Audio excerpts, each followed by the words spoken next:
Saan po dito yung lady on? Ito po. Ay, ito na po yung kukunin ko. Day 1 of having a Civic. Ayos to. Start nga natin. Uy. Oh, may airconin pa natin. Oh, may aircon pa. Tiyari ko lalamig. Lumalamig. 1 week of owning a Civic. Tignan natin kung okay pa. May naririnig ako kanina eh. Tik, tik, tik. Yun. Tapos mag-aircon tayo. Parang humihilaw ah. Tawagan ko muna yung nakilala kong mekaniko doon. Hello boss! Nahihilaw yung nabili ko Civic. Lady on daw to pero...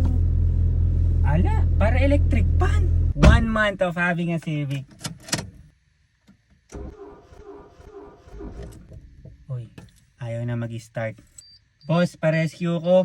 Sabi, ano daw, okay daw. Yung aircon yun ang nawala eh. Pero yung pintura, makinis naman. Nako, change wala to boss. Naku, ayoko na, bibenta ko na to. Well maintained po ito. Walang problema. Wala po. Sige, kunin ka na. Kunin ko po.